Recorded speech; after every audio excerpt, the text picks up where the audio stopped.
창세기 32장 말씀 함께 읽고 봤습니다. 오늘 말씀을 보면은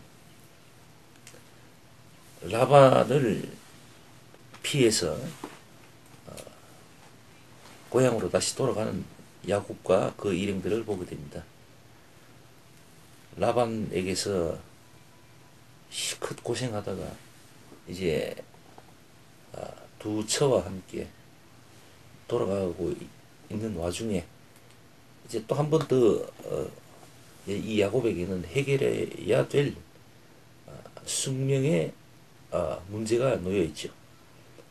알다시피 그건 야곱의 형 에서와의 관계 회복을 해야 됩니다. 그렇지 않으면 또 죽을 고비를 맞게 되는 거죠. 라반에게 쫓겨서 겨우 살아났는데 이번에는 형에게서 이제 목숨을 부지해야 됩니다.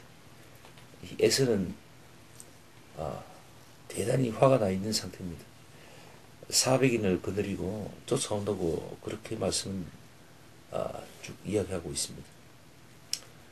그때 그 야곱의 모습, 대처하는 모습들이 또 오늘 말씀에는 쭉 나오지요. 그러니까 가축들을 반으로 나누어서 앞서가게 하고 자기는 뒤에서 이제 천천히 가겠다 이거죠. 야곱 역시 야곱 같은 생각입니다. 그래서 그의 종들에게 먼저 가게 해서 에서를 달래고자 이제 한 거죠. 어쨌든 이러한 모습들이 대단히 어쩌면은 우리 인간적인 모습들이라 할 수도 있습니다. 우리들이 그렇잖아요. 그렇게 좀 얄팍한 생각들을 많이 하고 살기도 합니다. 어쨌든 오늘 후반부의 말씀 보면은 야곱이 야복 강가에서 기도하던 중에 하나님을 만나고 우리 같은 사람들이 상상할 수 없는 그런 일들을 야곱은 하게 됩니다. 이 하나님 말씀 31절 말씀을 다시 한번 볼까요?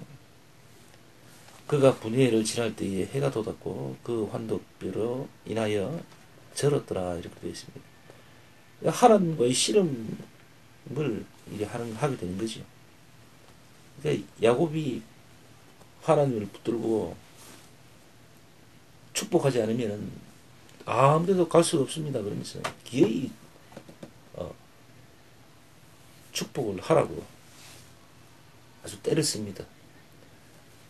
밤새도록 했다 그렇게 되어 있죠. 그래서 하나님께서 야곱에게 네 이름을 이제 이스라엘이라 하라라고 이제 말씀을 하시고 축복을 하십니다.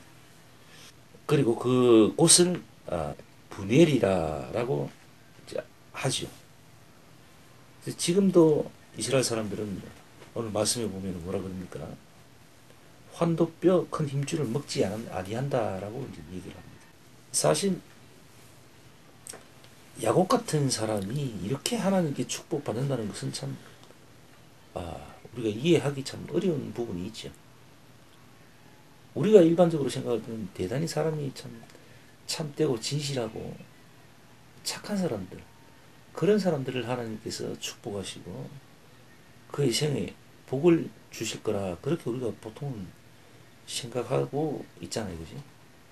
근데 오늘 야곱은 보면은 사실 지금까지 우리 야곱이 살아왔던 그 모습들, 그 행태들은 사실은 거의 사기꾼에 가까운 그런 모습이잖아요. 그죠? 그럼에도 불구하고 하나님이 그 야곱을 이렇게 축복하신 이유가 뭘까? 그 이유를 정확하게 우리가 알 수야 없겠죠. 우리가 하나님 마음을 어떻게 다 알 수가 있겠습니까? 그러나 한 가지 분명한 사실은 그런 야곱임에도 불구하고 정말 믿음에 있어서는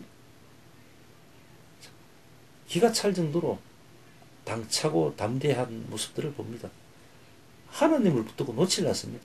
복 주지 않으면은 당신은 지금 내게서 떠날 수 없습니다. 이렇게 막 그렇게 하는 거죠. 어떤 분들은 그럽니다. 하나님께 기도할 때에 그렇게 해야 되지 않나라고 하는 사람들도 있습니다.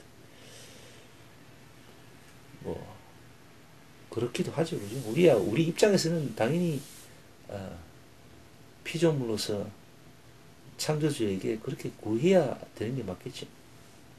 우리는 피로자가 되지 않습니까? 그지?